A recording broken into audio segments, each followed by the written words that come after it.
I love philosophy, and I presume you love philosophy as well, and that is why I'm going to be talking about perhaps one of the most controversial philosophers of his time and even presently, and that is Arthur Schopenhauer. Schopenhauer's contributions to Western philosophy, particularly to epistemology, ethics, and aesthetics, is monumental. He's also credited to being one of the more pessimistic of the philosophers in general, not just the German philosophers, but thanks to his work, The World is Will and Representation, he has given us a lot of thoughts that I think are very much applicable today as much as it was in the past. Schopenhauer talked about a lot of ideas, a lot of which he has co-opted by other philosophers, such as Kant's transcendental idealism, which he did make better. But I want to talk a little bit more about his view on sexual ethics, as well as his anti-natalist beliefs, which I think, once again, are very appropriate to talk about in the modern age. I also want to touch on his history and his personal life, because I think that contributed a lot to his philosophy as it pertains to sexual ethics. But I cannot offer a salient critique of Schopenhauer's views on sexual ethics and his characterization of women, particularly, without first diving into his ideas presented in his novel work, The World is Will and Representation, which I have right here. Now, I gotta say, if you are interested in Schopenhauer, particularly in his works, I do recommend reading both volumes. The one that I'm going to be touching on is the second volume, however, because this is where he discusses his characterization of women and sexual ethics. But I gotta say, if you do like his work, I recommend both books, because that's going to give you a more in-depth understanding of his ideas. In Volume 1 of World as Will and Representation, Schopenhauer describes the inner essence found in every man and woman that motivates them to continue living and continue existing. I like to say this is more like an animating force found in every individual, but it gives them the will to life or the will to live, which Schopenhauer describes, once again, the continuance of not every individual, but also the continuance of human life and the human species as a whole. And this generating force, or this generating spirit, is what motivates humans to continue existing. Now, Schopenhauer had a keen eye, and he characterized this generating or motivating force for people to live as also man's and woman's inner desire to attain sex, because it is not only the continuance of individual personal existence, but it's also the continuance of the species as a whole. Now, upon identifying this inner desire to reproduce, Schopenhauer dives a little bit deeper into that topic in Volume 2 of his work. But before I get into that, I do think it's important to revisit his history and his upbringing, especially his relationship with his mother. And yes, I'm going to go there as it pertains to his philosophy, because I think it is important in the development of his personal philosophy and his writings. And it contributed to much of his pessimistic worldview, especially as it relates to anti-natalism. Not to state that he specifically was an anti-natalist, but he did share a few anti-natalist views.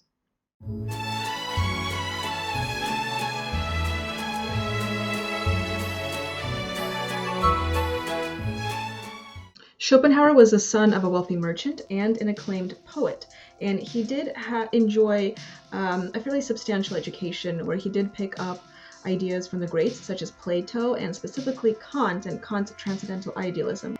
Everything really changed in Schopenhauer's life after his father passed away. He was found drowned in a canal. Now, there is no definite proof that his father took his own life, but it was more or less understood by Schopenhauer and those in his family that that was the case.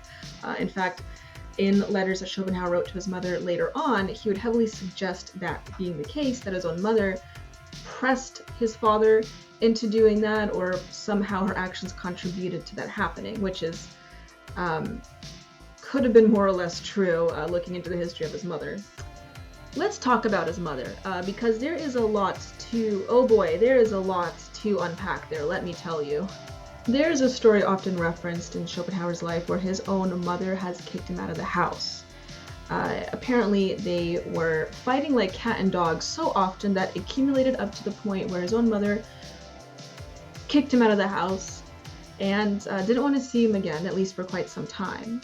I assure you this is not a myth. Subsequent letters following after the event from Joanna to Schopenhauer showed that she really had disdain for her son. She was not happy with the guy, and he wasn't happy with her either. Now, as the tale goes, after this event occurred in Schopenhauer's life, he has drawn a negativity towards women, which would explain his later writings on women down the line. But I think there's a little bit more to that story. In fact, Schopenhauer may have directly witnessed Joanna's infidelity to her own husband, even when his father was alive and they were still married. And later on afterwards, after the passing of his father, seeing how Joanna still continued to maintain relations with other men afterwards, and even in her own house when he had to share the home with her, which would explain the possible arguments they would have had, which resulted in Joanna kicking him out of her house. Schopenhauer naturally was probably a bit disturbed to see his mother lodging with a younger individual in her own home after his father's passing, so he might have gotten just a little bit embittered against his mom. Despite that, just a few years after, Schopenhauer did try to make amends with his mom and his sister after the family lost his father's inheritance due to a banking crisis. Joanna refused the offer. Well, this is a story as old as time. Man's relationship, particularly romantic relationships with women later in his life, are often first characterized by his relationship with his mother. This is, of course, the Oedipal relationship. And clearly, with Schopenhauer's relationship being with his mother, having such a rough start and such a negative end, pretty much, I think, is a pretty valid reason for why he may have characterized women in such a negative way, but there are also other often cited reasons. Of these other cited reasons is Schopenhauer's lack of romantic relationships in his life. Yes, this man is kind of an incel. Now, I'm not saying he never slept with a woman. I'm not going to say that. But what I am saying is that he did lack romantic relationships, especially long-term. Throughout his life, Schopenhauer did have a series of romantic entanglements, but none of which lasted long enough to have any tremendous impact or significance in his life. It is uncertain how effectual these sexual relationships were. However, Schopenhauer did inform a friend in a letter stating that he did father 2 children out of wedlock, so he very well could have went all the way. But him and his friend were also pretty competitive in their sexual exploits, and Schopenhauer was very much aware that he was remarkably detested by women, at least in his personal accounts. In fact, very conveniently, the 2 daughters that Schopenhauer had fathered out of wedlock had supposedly died in infancy. He did have an object of romantic interest. Her name was Caroline Jagman, and she was a prolific singer at the time. He even wrote her letters describing his affection for her, but as far as we know, she may not even have completely known his existence or even read the letters herself. Although I will say it is very cute to think about Schopenhauer writing fan mail to like a musical artist or a pop star. I can easily visualize someone like that, like Schopenhauer existing today, having like a poster of a female pop idol. It makes complete sense. It checks out. Interestingly enough, Schopenhauer did have a long-lasting relationship, one that we know of, which lasted about a decade, as far as we know. And this was also with a singer, a chorus girl named Caroline. Imagine that. Caroline Madon was her name, and Schopenhauer and her did have on and off relationship for, once again, what we presume is 10 years. But because of some relationship issues and even jealousy, Schopenhauer just never got the marriage that he was looking for. In fact, before this, he did express a desire to marry, but this relationship just did not fall through, and that may have caused him quite a bit of heartbreak.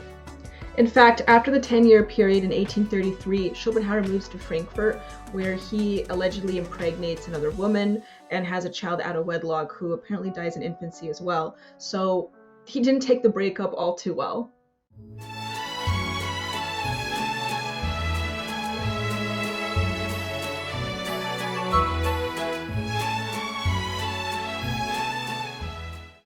Following these events, Schopenhauer would dedicate the rest of his life to abstinence. At least that's what he claimed. And he would write extensively on the nature of love, relationships, and emotion, as well as a man's will to reproduce and the will to exist. But what lessons can really be gathered here from Schopenhauer's life, and how does it relate to us today? Well, I think that Schopenhauer's writings really did bring into fruition and drawn an attention to the anti-natalist movement or philosophy.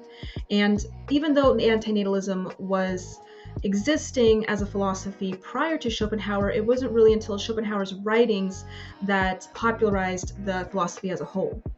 Prior to Schopenhauer, we do have notable sources and texts detailing anti-natalist sentiments, such as Sophocles, or we also have ancient Tibetan Buddhist tantric practices as well.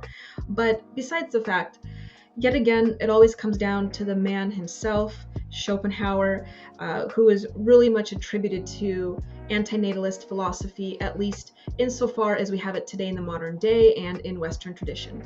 Now, I wouldn't go so far as to say that Schopenhauer would align himself with the anti-natalist movement of today, especially with the political underpinnings that is contributing to that movement today as it is being proliferated online on forums and places such as Reddit.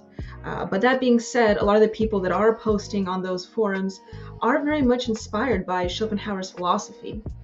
So it is a little ironic.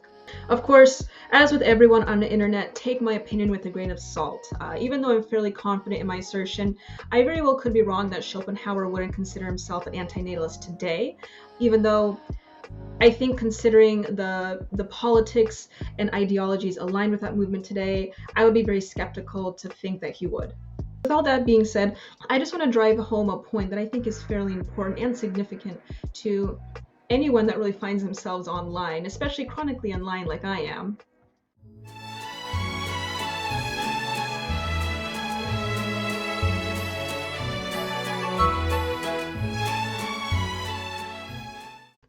That point being that the popularization of anti-natalist philosophy today, I think, is very much a byproduct of the isolating features of online interaction. So many of us are finding ourselves glued to our computer or phone screens, and we do very little interaction with human to human contact as it pertains to touching grass outside. And this goes hand in hand with, I believe, what Schopenhauer experienced personally in his life. Now, personally, I'm not a pro-natalist. In fact, I think Schopenhauer's philosophy on the metaphysics of love, as well as some other anti-natalist philosophies, are philosophically sound and legitimate. But that doesn't remove from the fact that as a civilization and a society as a whole, as far as Western nations are concerned, we are suffering a little bit of a crisis as far as declined birth rates go. And a lot of that, yes, does have to do with the economy, but a lot of it does also have to do with, once again, the isolating features of technology. And what is a primary solution for this? Well, I think you already know.